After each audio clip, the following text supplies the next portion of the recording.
విదేశాల్లో చదవాలనుకుంటున్నారా? అయితే విదేశ్ కన్సల్టెంట్స్ ని సంప్రదించండి.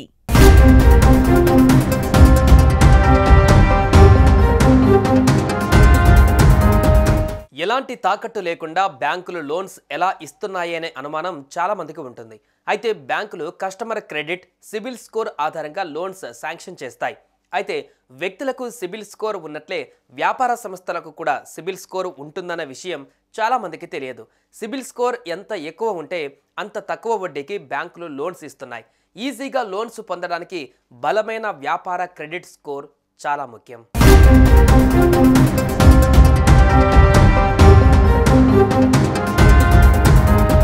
క్రెడిట్ స్కోర్ 300 నుంచి 900 మధ్య ఉంటుంది. 750 పైన స్కోర్ ఉంటే సులువుగా తక్కువ వడ్డీకి లోన్స్ వస్తాయి.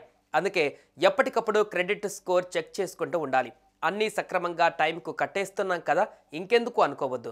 మనం కట్టే పేమెంట్స్ అన్నీ లోన్ అకౌంట్లలో పడుతున్నాయా లేదా, ఎక్కడైనా డిఫాల్ట్ మార్కు పడిందా, లోన్ క్లోజర్స్ పక్కాగా అందులో నమోదయ్యాయా లేదా అనే అంశాలు చూసుకోవాలి. వీటితో పాటు మన డేటాను ఎవరైనా కొట్టేసి లోన్లు వంటివి తీసుకునే ప్రమాదం కూడా కొన్ని సిచ్యువేషన్స్లో ఉంటుంది.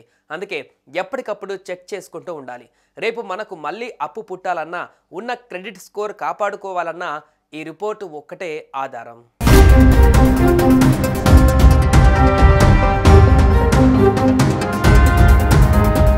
సాధారణంగా క్రెడిట్ బ్యూరో ఇచ్చే ఫుల్ లెంగ్త్ రిపోర్ట్లో మనం పూర్తి పేరు, ఇంటి పేరు, తండ్రి లేదా భర్త పేరుతో పాటు ఇంతవరకు వివిధ సంస్థలకు ఇచ్చిన ఇంటి చిరునామాలన్నీ ఉంటాయి.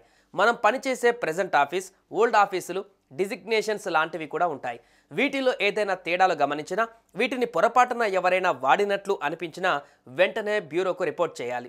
ఎందుకంటే మీ పేరు, ఫోన్ నెంబర్, అడ్రస్, పాన్ వంటివి ఇతరులు వాడితే మీకు భవిష్యత్తులో ఇబ్బంది ఎదురవ్వచ్చు. మనకు ఎన్ని లోన్లు ఉన్నాయి, ఏ సంస్థ ఎంత లోన్ ఇచ్చింది, ఇంకా మనం ఎంత బకాయి ఉన్నాం, పేమెంట్ హిస్టరీ ఎలా ఉంది వంటి వివరాలు ఉంటాయి. వీటితో పాటు మనకున్న హౌసింగ్ లోన్లు, వెహికల్ లోన్స్, పర్సనల్ లోన్లు, బై నౌ పే లేటర్ లోన్లు వంటి సమాచారం ఉంటుంది. ఇవే కాకుండా గతంలో పూర్తయిన loans details, credit cards close చేసేసి ఉంటే వాటి డీటెయిల్స్ కూడా ఉంటాయి. వీటిల్లో రిమార్క్ ఏవైనా ఉన్నాయేమో సరిచూసుకోవాలి. మనం వివిధ ఆర్థిక సంస్థలు, బ్యాంకుల నుంచి చేసిన ఎంక్వైరీ ఇన్ఫర్మేషన్ కూడా ఉంటుంది.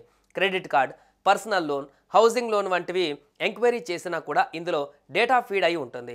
హార్డ్ ఎంక్వైరీ చేసిన ప్రతిసారి ఇందులో ఖచ్చితంగా నమోదవుతుంది. ఏదైనా బ్యాంకులో వన్ టైం సెటిల్మెంట్ చేసుకుంటే ఆ వివరాలు కూడా ఉంటాయి. రైట్ ఆఫ్ చేసుకుంటే అందులో అసలు ఎంత, వడ్డీ మొత్తం ఎంత, మొత్తం అప్పులో ఎంత సెటిల్ చేసుకున్నారు వంటి వివరాలు కూడా నమోదై ఉంటాయి. వీటన్నిటిని జాగ్రత్తగా రిపోర్ట్లో చెక్ చేసుకోవాలి.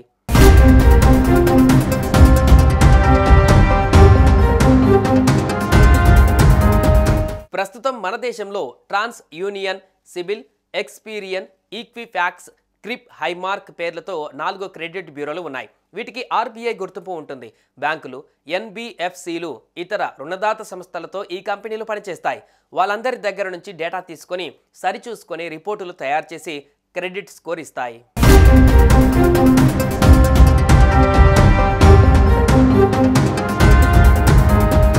సుమన్ టీవీలో మీ పర్సనల్ అండ్ బిజినెస్ ప్రమోషన్స్ కోసం కింది నెంబర్కి కాంటాక్ట్ చేయండి.